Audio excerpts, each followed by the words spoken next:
Now whistles come in. We're going to get a timeout here by the offense. They'll have 2 remaining as we step aside here in this first quarter. Well, the ball goes back to the New York Giants, and obviously, Charles, not the way that Giants fans wanted to start this season, 0-5. It's not a silver lining, but they have been in quite a few of these games, including Week 5 at Dallas, losing 37-34. Yeah, I would say, though, if you look at the NFC East and how down it is, they're not out of it, right? I mean, they're only a couple of games out of first place at this point.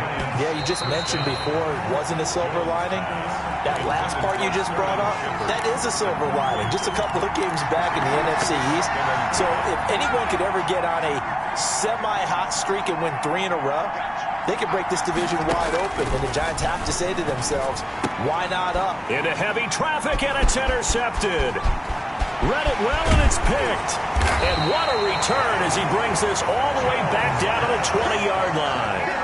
The Baltimore Ravens now 4-1 in 2020. They get the relatively easy win over Cincy Week 5, 27-3. The 4th straight time they've beaten their AFC North rivals. And the Ravens getting their first look at Joe Burrow, and really they were the first one to totally tamp him down, holding him without a touchdown. And what was that you told me, Charles, the 5th time that a reigning MVP had taken on last year's #1 pick? Yeah, and like the previous 4 times, the MVP came out on top. In this game, going into it, when you looked at those two playing against each other, it was almost like professional wrestling, belt versus belt, wasn't it? Think of the hardware both of them have in their homes that they have accumulated during their time. Not just reigning MVP versus #1 overall pick, but both for former Heisman winners going head-to-head. You name it, that matchup had it. And now we got to take a look at what Baltimore has coming up. They go to Philadelphia, a short road trip next week before they get their open week in Week 7. And right now, this schedule's really good for Baltimore in terms of travel. I don't think they get on a plane for like the next 30 days or 40 days or so. So that's really a built-in advantage in a really tough season. Credit the Giants defense that time in pass coverage. 4th down. Now hold everything here. We're going to get a timeout by the offense. They'll have 2 remaining as we step aside here in this first quarter.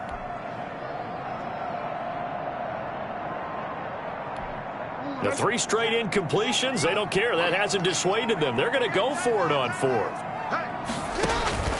To throw again is Jackson. Over the middle here to Brown. And he gets it inside the 10 to the 9. Some collective exhales over there on the sideline. A big pickup through the air on 4th down to bring up 1st and goal. 1st and goal, a chance to convert that early turnover into points. And now a throw on 1st down there, but it's incomplete. Got out of the pocket. Didn't look like he had anybody open, Charles, so just gets rid of it. And a good play by him. If no one's open and you don't have a running lane that you want to take, make the right choice. Get rid of it. Live to fight another down. Flushed out right. And that is incomplete. A lot of force bearing down on him there. He could not hang on. It's 3rd down. That's what you're going to need to do against those big receivers. You got to get in there and get physical with them. That time he got in close, got in tight, and knocked the ball away. They'll roll him out right. This is caught. And he is into the end zone for a Baltimore touchdown. A 9-yard touchdown grab. And the Ravens have taken the early lead.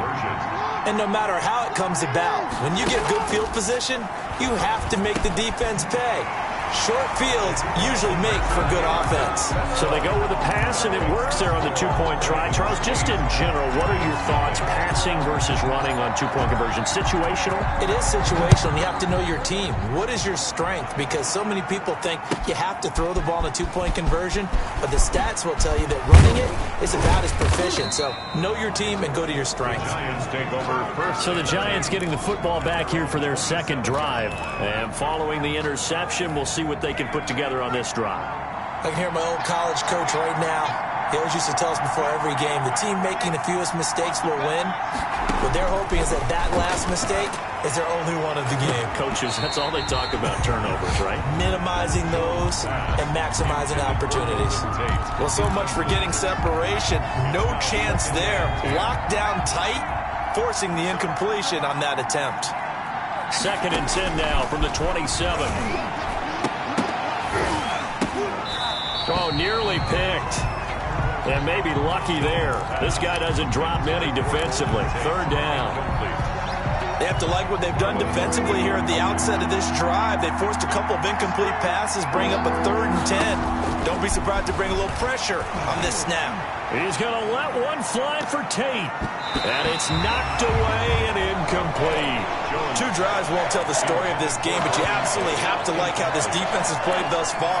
They have yet to allow this offense to get on track in this one. 4th down. The offense staying out there. They look prepared to go here on 4th and 10. They'll run for it with Barkley. He'll have a first down past the 40. He's at the 40. The 20. 10. Touchdown. Giants. Saquon Barkley. 73 yards. And the Giants are a 2-point conversion away from tying this football game. The Giant offense going to stay on the field as they'll go for 2. Throwing Jones. And this is going to be intercepted. A great read, and it's picked off. Well, as most teams do in their 2-point attempt, they pass the ball. Instead, it gets intercepted. And remember, if you pick it off, you got a chance to take it all the way back, get 2 points yourself, right? Yeah, not the case here, but that's why you got to be really careful with those throws, especially to the outside. A lane opens here. He's past the 30.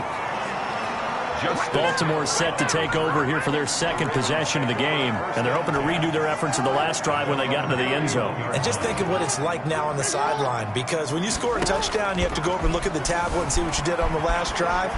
When you scored points, it's a whole lot better view than when you're trying to figure out how to fix things there. And he just gets rid of it, throws it away. A wise move there, looked like nobody open, now 2nd down. It's 2nd down. So after the incompletion on 1st, now 2nd and 10. On the move to his left. Now he'll pull it down. And down to the 20. Big yardage there on the scramble. It gets him a first down. Oh, Lamar Jackson just so electric, Charles, when he gets into open space, and we saw Exhibit A right there. You know something? I'm standing up here in the booth next to you watching the play. He buckled my ankles on that one as well. It doesn't matter whether you're actually on the field trying to chase it or you're just watching him play. This guy is sheer excitement. 2 big plays in succession. Not sure this D knows what hit him, but now they got to get ready. It's 1st and goal. Ravens 8, Giants 6. From the gun, it's Jackson. Dancing to his left. Toward the end zone, but that's going to wind up incomplete. So much for the best laid plans and best designed plays. That was good coverage along the sidelines. No place for that one to get in there. It sails incomplete. Being chased out left.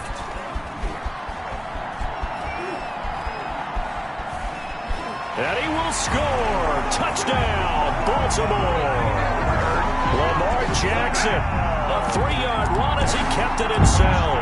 And the Ravens will extend their lead. Well, Lamar Jackson, remember, 7 rushing touchdowns in his MVP season of 2019, and he's into the end zone here as well. And when you hear that 7 rushing touchdowns in 2019, doesn't it surprise you? And it'll be intercepted. Picked off by the rookie, Xavier McKinney. And they'll be down just outside of the end zone at the 1-yard line. Giants 6.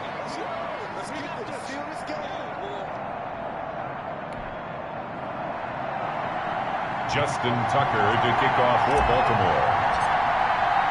Tucker now to kick it away following the touchdown. Taken about 7 yards deep.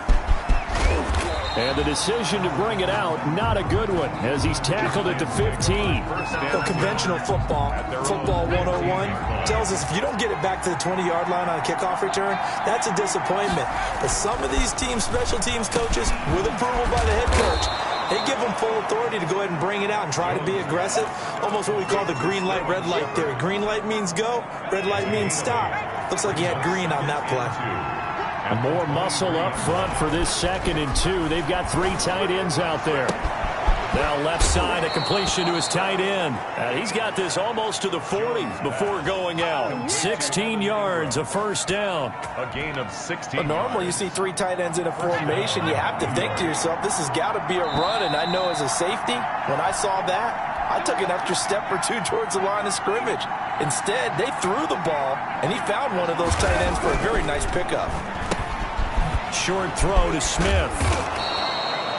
7 yards, the pickup on the pitch and catch. Smith. When you execute a drag or a crossing route really well and give them a chance to let it develop a little bit, you can gain some significant yardage hitting your tight end on that one. This ball complete. Jones to Ingram. And he'll get it into enemy territory just across midfield at the 49. A gain of 5, good enough for the first down. They show run with 3 tight ends here on first down. He's tackled a yard short of the marker. Good gain of 9 on first down. The ball carrier. Good yardage there on first down. Exactly what you want. Get yourself set up to keep making first downs, keep the clock running. And if they're smart, you're starting to milk the clock. No hurry before you run your second down play. And that one falls incomplete. A 50-50 ball. A little dangerous. Could have been picked. Now it's third down. Marlon Humphrey. Heavy set out there on 3rd and 1. They'll try to run for it with Barkley. And he gets it to the 32. Good enough for a first down. On the carry. 8 yards, first down as they're able to convert. Well, partner, what do you think? Might have been 4-down territory if they didn't pick it up, but... Yeah, it's a moot point now. I was curious, though, if they didn't get it there, would they have gone for it? I guess we'll never know. Yeah, we didn't have to make that call, but I have a feeling both of us would have said, go for it. It's a gain of 9. That last catch short of the marker by just a yard leaves him with a very manageable 2nd and 1. That'll be incomplete with 9 seconds now showing on the clock. Incomplete. 9th play coming up here on this drive. This is 3rd and a yard. Now Jones. He's got the first down inside the 10. And did he get in? No. Down at the 1-yard line. And we're going to get a timeout with 2 seconds remaining in the second quarter. And they've got 3 tight ends here on 1st and goal to add some extra mass. And Barkley will try to punch it in. And he takes it into the end zone for a giant TD. Saquon Barkley as time expires in the first half. And the Giants are a 2-point conversion away from tying this football game. And now how about this? They'll go for 2 and try to get to the locker room with a tie ball game. Now Jones, a final shot before break. And he will get into the end zone. So a perfect finish to the half. They get the touchdown on the